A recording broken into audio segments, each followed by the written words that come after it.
¿qué tal amigos? Acá me tienen de vuelta, como prometí, lo prometido es deuda, explicando ahora en este nuevo video qué es el cuarto camino. Ya hice la introducción en el anterior video.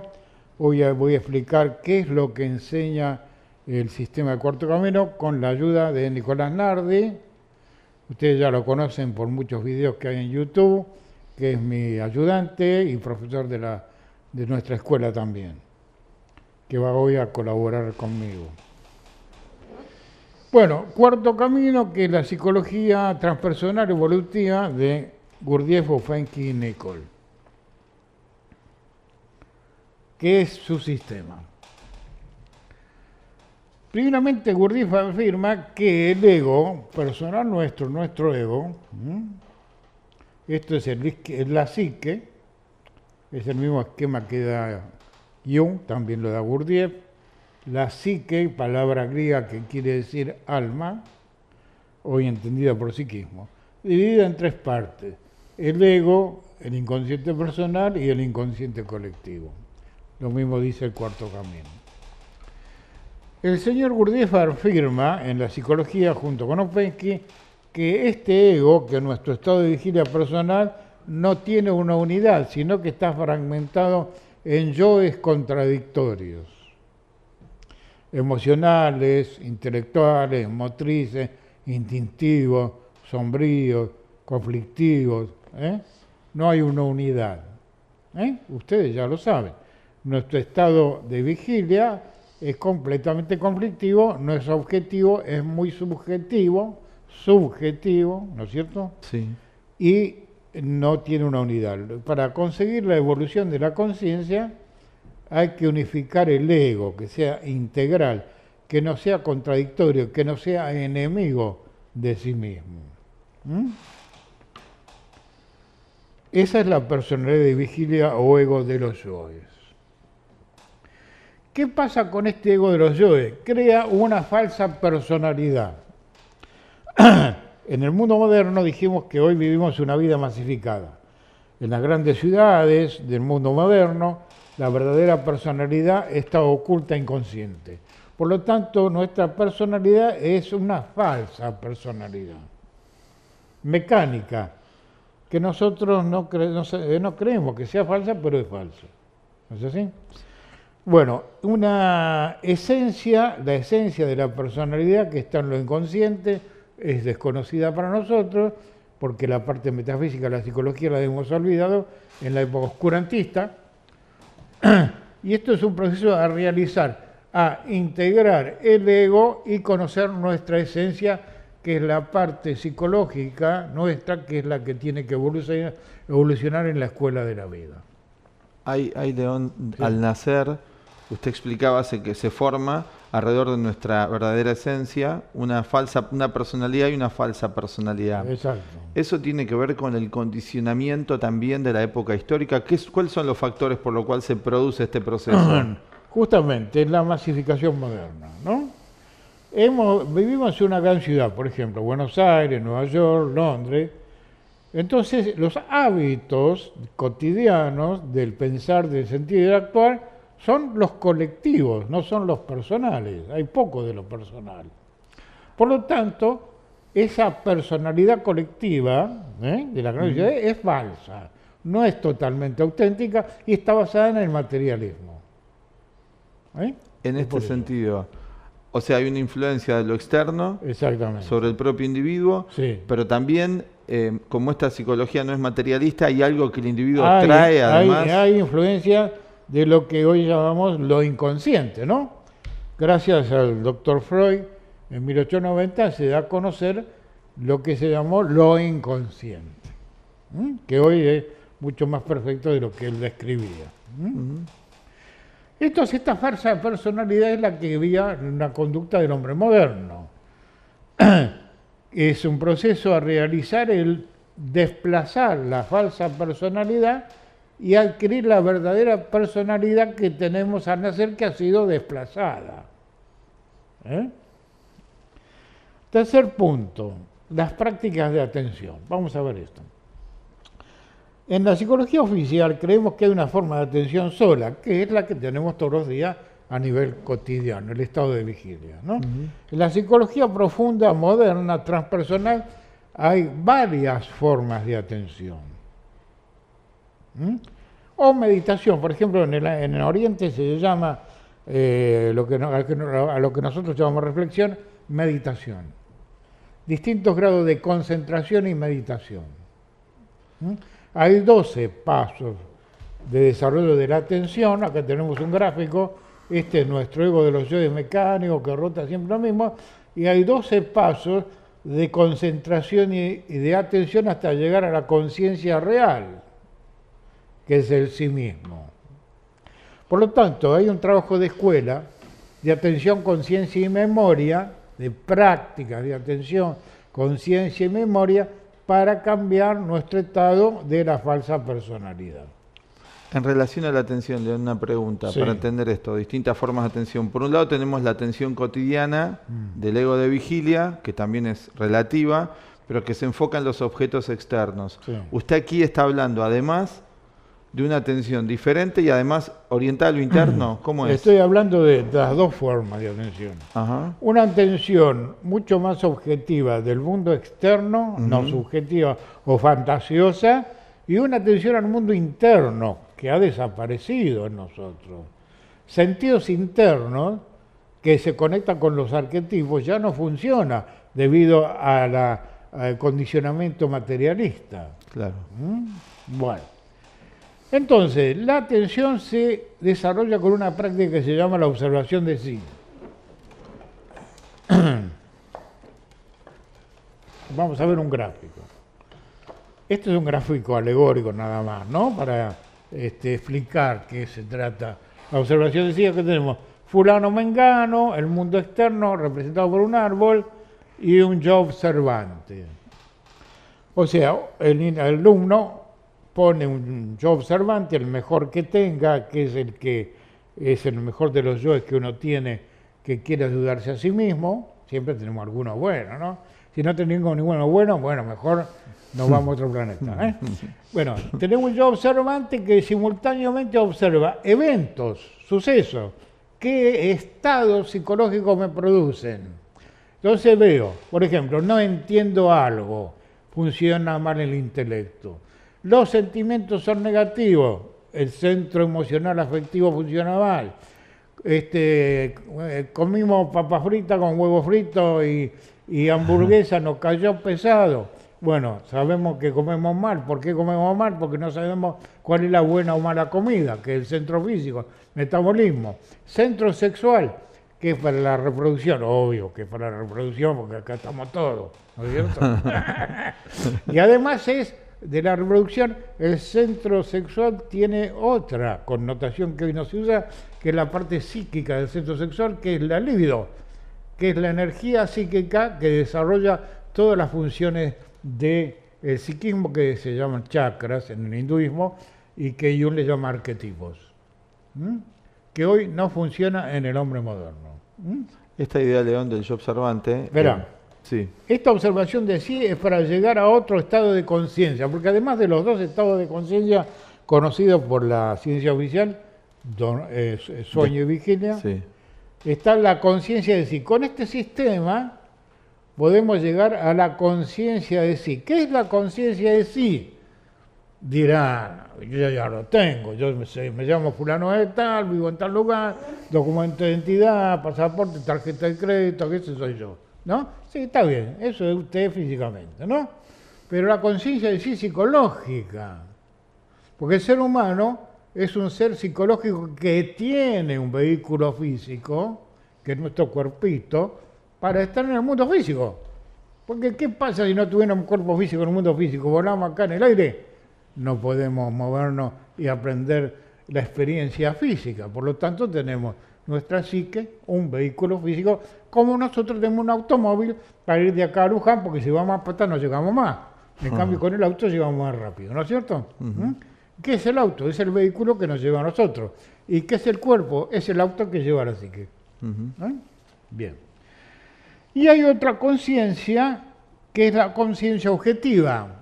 La conciencia objetiva es la plena conciencia de los sabios, de los grandes filósofos, los grandes conductores de las religiones como Jesucristo, Buda, Pitágoras, la conciencia cósmica, conciencia objetiva. Ustedes dirán, bueno, esto es de Hollywood. No, no es de Hollywood. Existe porque han existido esas personas de conciencia superior. Había hablado usted en la otra serie que había, por un lado, los estados alterados, que en muchos casos son patológicos, y por otro lado hay estados superiores de conciencia. Sí. ¿Estos tipos de conciencia sí objetiva, obedecen a esta otra conciencia superior posible? Exactamente, es así. Esos estados de conciencia es patrimonio de los grandes sabios de la humanidad que ha habido en todas las épocas históricas y que los hay en el mundo moderno, pero que son menos que en aquella época, ¿no es cierto? Una pregunta, Leo, en relación a esto, porque uno en general disocia, pero esto es parte de un proceso. Estos grandes sabios no llegan a ser sabios por generación espontánea. No es por arte de magia. Es por arte de trabajo. ¿Qué es lo que está explicando? Exactamente. No hay nada mágico. Porque hay esa conciencia. Sí. A lo que llamamos magia o llamamos milagro es desconocimiento de procesos desconocidos para nosotros que le llamamos milagroso. O sea que en todo hay un proceso de causas y efectos. Siempre hay todo un proceso. Y al que, como no lo sabemos, le llamamos que es milagro, ¿no es cierto? Bien. Entonces tenemos 4 estados de conciencia que el ser humano puede obtener. Luego hablamos de las funciones psicológicas. Vamos a ver las funciones. Como ven, la psicología avanzó porque descubrió muchas cosas. Esto no es un invento, sino un descubrimiento. No inventó nada ni Gurdjieff, ni Jung, ni todos los maestros modernos de los que estoy hablando, sino que redescubrieron los conocimientos de la psicología antigua, modernizándolo para el mundo moderno, que se llaman funciones psicológicas o centros. Hay 4 centros: el centro intelectual, emocional, instintivo motriz y sexual. Vamos a ver de qué se trata. Como dije, hay leyes para la evolución de las 4 líneas de vida del planeta Tierra: mineral, vegetal, animal, humano. Para el humano está este diseño. El mundo animal no tiene intelecto. Tiene hasta acá. Su inteligencia son los instintos. En el mundo humano, cuando aparece el mundo humano, tenemos este centro llamado la razón intelectual, o la inteligencia suficiente, como diría el gran filósofo Immanuel Kant. Este centro está diseñado para la razón, para razonar, para aprender a leer y a escribir, para las matemáticas, para las ciencias técnicas, para la lógica, para la epistemología, para todo lo que necesita ser razonado.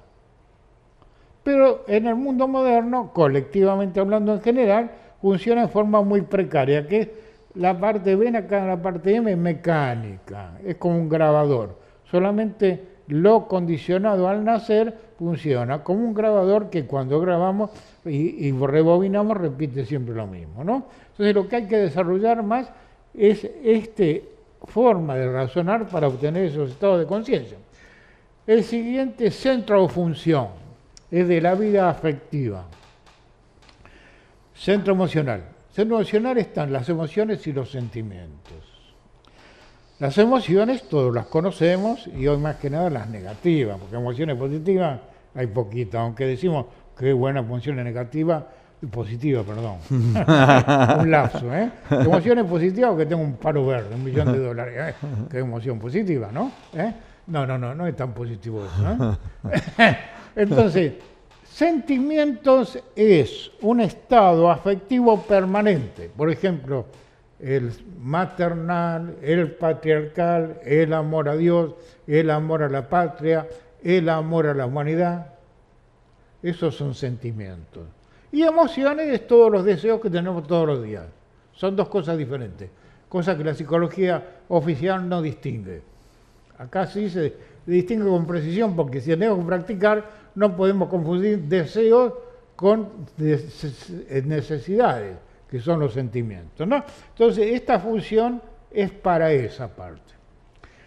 La siguiente función, centro instintivo motriz para el cuerpo físico, porque el cuerpo físico, pobrecito, si no tiene sus leyes bioquímicas, no duramos 2 días al nacer. No. ¿No es cierto? Entonces, hay un instinto inteligente bioquímico, que es el metabolismo, la motricidad, el aprendizaje del cuerpo físico, las transformaciones de la alimentación, del aire, de las impresiones que hace nuestro cuerpo físico, lo hace este centro. Y luego la cuarta función sexual, que es la reproducción, ya lo sabemos, y la parte psíquica del centro sexual es lo que los individuos orientales llaman energía kundalini, o que en Occidente Freud le llamó la libido, pero para Freud la libido era solo la genitalidad o la sexualidad. Para la psicología transpersonal no es solo la función genital sexual, sino todo el comportamiento psíquico es la energía de la libido. Esa parte hoy no está funcionando. ¿No? Sí, una pregunta, León. Sí, ¿cómo no? Usted hablaba de la observación de sí, entonces conocer las funciones, que cuando uno lo escucha es algo obvio que están estas funciones. Sin embargo, no se tiene en cuenta en lo que se llama psicología moderna. No. Es muy diferente porque la psicología oficial colectiva es bastante básica y esto es algo nuevo. La psicología intrapersonal es una perfección. Es como si fuéramos, vamos a hacer una comparación. El barco a vapor del siglo XIX, que era un lindo barquito a vapor que no era como las carabelas de Colón, que tardó 3 meses en ir y volver a América, y el barco a vapor que se inventó en el siglo XIX era mucho más rápido, una maravilla. Pero ahora está el barco nuclear y las astronaves, y en el siglo XXI no sé lo que va a haber, volamos sin avión, o sea, siempre hay progreso, ¿no es cierto? Bueno, esto es lo mismo. La psicología también avanzó y descubrió muchísimas cosas que en el siglo XIX no se conocían, las funciones psicológicas. Una pregunta en relación a los que hoy se maneja como conceptos modernos en la psicología, la neurosis, ¿tiene que ver con una falta de desarrollo de las funciones? Eso mismo. La neurosis son los defectos psicológicos, los conflictos, muchos nombres tienen, ¿no? Sí. Conflictos personales, neurosis, psicosis, esquizofrenia, autismo, todos los nombres que le da la psicología clínica. Son los defectos de las funciones. Muy bien. Bueno, entonces tenemos las 4 funciones que expliqué, que son las que sirven para desarrollar la conciencia en la escuela de la vida. ¿De qué padecemos nosotros hoy al funcionar mal estos centros? Padecemos, que es una enfermedad, padecer es una enfermedad, ¿no? Sí. De emociones negativas. ¿No es una enfermedad? Sí. Las emociones negativas es una enfermedad, es un padecimiento. No es algo normal, porque el hombre tendría que ser feliz en la tierra. Pero no hay felicidad, sino que vive de emociones negativas, que es el estrés. Estrés norteamericano. Ataque de pánico. Ataque de pánico, ¿qué más? No sé, hay muchos nombres. Antiguamente se llamaba histeria. Histeria, bueno. Bueno, entonces estas emociones negativas, a través de una práctica y transformación que tenemos, miren esto, toda esta enseñanza es para practicar, a ver si nos enfocamos, este cartelito que pusimos. Estamos enfocando, ahí está, ya está, sí. Es para practicar, está esta información, pero después hay que hacer toda esta práctica que se enseña en nuestra escuela. Con esta práctica podemos transformar las emociones negativas en emociones positivas. Una pregunta, León. Sí. Estas emociones negativas, ¿cómo se gestan? Porque usted dijo que la naturaleza de la vida es ser feliz, es tener emociones positivas. Sin embargo, son una realidad. Usted está enumerándolo como una realidad humana, describiéndolo. Claro, emociones negativas ya ya lo padecemos todos los días. No hace falta explicarlas porque todos los televidentes ya lo conocen. Es evidente. ¿Cierto? Sí. ¿Cuáles son las emociones positivas? Vos me preguntas eso. Sí. Las emociones positivas no es ser millonario, tener poder, pasarla bien y no me importa un carajo nada, no. Las emociones positivas es tener buenos sentimientos, compasión, colaboración, cooperación. Eso es más profundo. Y bueno, esos son los buenos sentimientos. Eso está más allá de las emociones. Exactamente. Empieza con emociones positivas y se convierte en sentimientos. Que usted antes habló de deseos y necesidades, o sea que hay buenos deseos que pueden llevar a satisfacer necesidades. Por supuesto. Tenemos que apelar al amigo interior que tenemos que está muy oculto, que es el observador, que en secreto nos dice, querido, te portaste mal, hoy mira qué lío que hiciste hoy, a la noche cuando nos vamos a dormir nos dice eso, y vos le decís, callate, no me digas nada, ¿no es cierto? Sí. Bueno, ese observador tenemos que usarlo porque es el que nos va a ayudar a cambiar. Bueno. Las prácticas son las siguientes también. Hay muchas prácticas en la escuela. Ya les dije, esto no es mágico, no es que venga el genio y nos cambie, sino es la práctica que uno hace en una escuela. Otra de las prácticas es sin consideración interna. Sin consideración interna significa que uno no se excusa de perfeccionarse y dice, por ejemplo, no, esto es demasiado pesado, no tengo voluntad, demasiado trabajo, mejor me voy de vacaciones al Caribe. ¿No? En cambio, cuando yo observante, que es benéfico para nosotros, dice, no te vas de vacaciones, trabajás sobre vos mismo, uno trabaja sin consideración interna, no se excusa. Crea voluntad, eso crea voluntad de trabajo. Tengo una pregunta de eso. Sí. Porque hoy hablando con muchas personas, que yo también estoy transmitiendo estos conocimientos que aprendí de usted, me encuentro que muchas personas me dicen, y pienso que quizás ha sido una constante todo el siglo, no lo sé, qué difícil es cuando vos le proponés y le decís que hay posibilidades de cambio. La persona, por un lado, en una parte del intelecto lo entiende y dice, sí, tengo que cambiar esto, el intelecto, emocional, etcétera, pero inmediatamente dice esto que usted está diciendo, qué difícil que es. Exacto. ¿Por qué esto? A eso me refería. Me refería porque hay falta de voluntad y hay miedo. Y hay un problema de inseguridad o de inferioridad, donde uno no se cree capaz de hacer un trabajo de cambio. Ese es el problema. Y después está la práctica de la consideración externa. Hay una interna, que es la que dije recién, y una externa. Vamos a ver, ¿qué es la consideración externa? Es sencillo. Es decir, si sabemos que en el mundo, psicológicamente, hay gente desigual, psicológicamente hablando, de mayor o menor conocimiento, de mayor o menor entendimiento, lo hay. Entonces, para no pelear y crear más conflicto, aplicar consideración externa.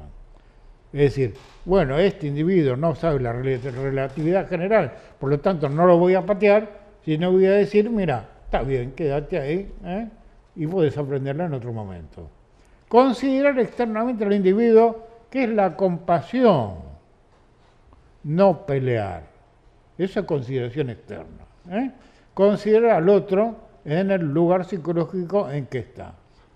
Tiene que ver esto, no sé si es el momento apropiado para explicar. Vamos a explicar por qué las consideraciones. Sí. Porque eso permite al individuo que estudia estar en equilibrio, no ponerse nervioso. No pelear, no discutir, no violentarse. ¿Qué pregunta? Esto le quería preguntar, sí, si esto tiene que ver con la idea en esta enseñanza, porque yo para ponerme en el lugar del otro y ver que hay diferentes tipos de personas necesito un conocimiento psicológico más profundo. Sí. ¿Tiene que ver con los niveles de conciencia y los tipos psicológicos? Tiene que ver con eso, los niveles de conciencia que ahora los vamos a ir explicando y los tipos psicológicos, ¿no? Bueno, el otro paso es la no identificación. O sea, cuando yo me identifico en la sociedad moderna, que es la sociedad de consumo, con todos los objetos externos, ya no soy yo, soy el objeto. Entonces, dependo del objeto, dependo de los deseos del objeto. Por lo tanto, el desapego, como dicen los orientales, es uno de los caminos para tener mayor conciencia. No apegarnos a todos los objetos de sensación. Desapegarnos en la medida de lo posible. ¿eh? Después hay una parte también en el sistema de alquimia. Esto ya es un poco difícil de explicar, pero voy a tratar de ver qué significa la alquimia. La alquimia eran escuelas esotéricas de la Edad Media, que fueron los que crearon la química moderna, pero su finalidad no era la química, sino el desarrollo de la conciencia, y usaban laboratorios químicos para trabajos secretos, ¿no? Uh-huh. Con sustancias psicofísicas que produce la conciencia. Este sistema le llama Gurdjieff tabla de hidrógenos. Los hidrógenos son sustancias psicofísicas que producen las impresiones. Malas impresiones producen hidrógenos malos, buenas impresiones producen hidrógenos buenos, mayor calidad. Uh-huh. Un ejemplo, tener un auto moderno y en vez de ponerle queroseno le pongo premium. Uh-huh. Bueno. Después tenemos el rayo de creación. Fíjense, vamos a ver el rayo de creación. En la psicología antigua y en la moderna de este sistema, como se enseñaba en la antigüedad, desde lo universal a lo particular.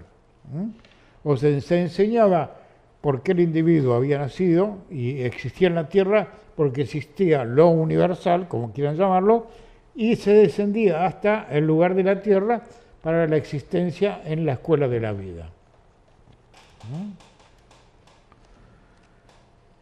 Ley de 3 y ley de 7. La ley de 3 son las trinidades, las tres fuerzas cósmicas que están en el universo y están en la conciencia humana, que son las funciones, están las tres principales funciones psicológicas. Y el septenario, la ley de 7, 7 procesos psicológicos y químicos que tenemos que desarrollar. Luego, en la práctica hay 3 líneas de trabajo. Las 3 líneas de trabajo para la gente de la escuela es: la primera es el estudio que hace el individuo alumno consigo mismo en un curso. La segunda línea es cuando se forma un grupo de trabajo de ese curso colaborativo. Y la tercera línea, todo ese grupo trabaja a favor de la escuela y difundiendo a la gente ignorante el sistema. Estas 3 líneas de trabajo son prácticas para el desarrollo de la conciencia. Luego habla Gurdjieff de 3 alimentos importantes, que son el aire, que respiramos. Fíjense, el aire, si es un aire de montaña, es mucho mejor que el aire de la ciudad. Entonces, hay una respiración que usa el sistema yoga, ¿vieron? Que puede extraer mejor calidad de las moléculas del aire, elementos más finos, ¿no es cierto? Bueno, es un alimento especial el aire. Después tenemos el alimento físico, el que comemos todos los días, la comida de la vida. Y el tercer alimento más importante, las impresiones que nos dan los 5 sentidos. Nuestros 5 sentidos nos dan las impresiones del mundo externo y depende cómo interpretemos esas impresiones, positivo o negativo, sean positivo o negativo para nuestra conducta. Transformación de las impresiones, cómo transformar las malas impresiones en impresiones positivas, quiere decir ser más objetivo. Y después hay un diagrama que trajo el señor Gurdjieff que se llama Enneagrama, que está muy publicado por todos lados, que es un programador de prácticas. A ver si lo tenemos por ahí. No lo voy a explicar ahora, pero este enneagrama, esta figura enneagramática, es un programador de prácticas de escuela que no lo vamos a explicar ahora porque es parte de todo el sistema de enseñanza, ¿no? Bueno, esto permite organizar la mente y estructurar bien el pensamiento. Desarrollar los sentidos en la percepción bien. Estamos percibiendo constantemente, dormidos o despiertos, pero la interpretación de la percepción no es correcta. Por lo tanto, eso es lo que hay que corregir a través de la observación. Los 4 estados de conciencia, elegimos sueño, vigilia, conciencia de sí, conciencia objetiva. Y el núcleo del sueño.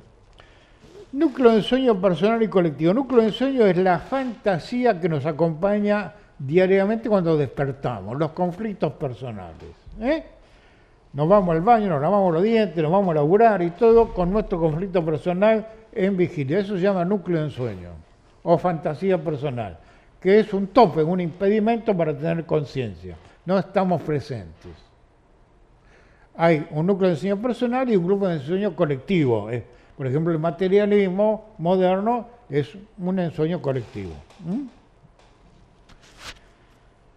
Y después los 49 niveles de conciencia, que el centenario, que es algo importante en este sistema, que lo vamos a poner acá, que el ser humano, la humanidad, no hay dos tipos psicológicos. El rico y el pobre, el cuerdo y el loco. O el loco y el cuerdo, no, hay 49. Dividido en dos grupos. Un cuaternario, un trabajo de escuela y un trigoro donde están los sabios. Este centenario es el proceso de evolución del ser humano en la escuela de la vida, como es el primario, secundario, universidad y posgrado. Que usted, una pregunta. Sí. Había hablado antes de ponernos en el lugar de los demás, la consideración externa, y esto tiene que ver con el nivel de conciencia, tener un conocimiento de tener esto. Un conocimiento real. Porque me puedo yo poner en lugar de otro, en principio muy básicamente sí, pero más en profundidad si no conozco cuál es su nivel de conciencia, cuál es su naturaleza. Por supuesto. Eso nos sirve para eso que vos decís. Saber qué grado de conciencia tiene el semejante. Ajá. Para que haya una relación correcta. Y lo mismo con uno mismo, ver en qué grado con uno está. Mismo, ver en qué grado de la evolución está. Porque este sistema, que es metafísico, se basa en el eterno retorno. O sea, en qué lugar de la evolución en el retorno estamos. Si estamos en el jardín de infantes, en el colegio primario o estamos en el secundario. Bueno, prácticas de análisis y reflexión permanente, como el científico. ¿Vieron cómo es el método científico? Es el análisis de un proceso. El científico analiza un proceso, cuando se repite el proceso, verifica que es verdadero. Y la reflexión y meditación, que son las armas o los ejercicios técnicos de la psique, es la reflexión. Desarrollo de la estructura lógica del pensar, porque no pensamos lógicamente por el núcleo del sueño. Desarrollar la intuición racional y la afectiva. La intuición racional es este centro, que es sincronicidad. Es decir, de repente sabemos algo científico o racional. Y la intuición afectiva es esta inteligencia, que es la intuición afectivo-mística. Bueno, y lograr la trascendencia y desarrollo de la esencia es el sistema del llamado cuarto camino. Como ven ustedes, con esta descripción de lo que es la psicología del cuarto camino, que es uno de los métodos de la psicología transpersonal que enseñamos en nuestra escuela, completo esta segunda parte de los videos. Ya he explicado lo de Jung en los videos anteriores, la introducción al segundo video que hice antes y este de la psicología transpersonal. En los próximos videos vamos a ir explicando los otros sistemas. A ver dónde estaba el escrito ese. Alcánzamelo, por favor. Los otros sistemas de las transpersonales. El de Jung ya lo explicó, el cuarto camino lo acabo de explicar. El sistema de la psicología budista, con la versión tibetana y del Zen, que es la Gestalt, la psicología de las formas, y que es el sistema psicodrama, que es parecido a las 3 líneas de trabajo del cuarto camino. En los siguientes videos, y el sistema de Castaneda, de Carlos Castaneda, que es un sistema filosófico-psicológico, que es la enseñanza de Don Juan, se llama vulgarmente, que consta como de 10 libros, ¿no?, que realmente no son simplemente relatos de poder, sino son diálogos platónicos al modo moderno que escribió este gran pensador que fue Castaneda, que es un sistema de psicología práctica. Bueno, amigos, los invitamos a que consulte constantemente nuestro canal El Escarabajo de Oro. Nuestro amigo Nicolás hace video todos los días, muy diestro en esto, yo hago muy poquito, porque ya estoy viejito, entonces no hago mucho. También mi esposa hace videos de astrología, que es astróloga, así que lo invitamos a que vea mucha información en nuestro canal y lo esperamos en nuestra escuela en este año 2019. Hasta pronto. Hasta luego.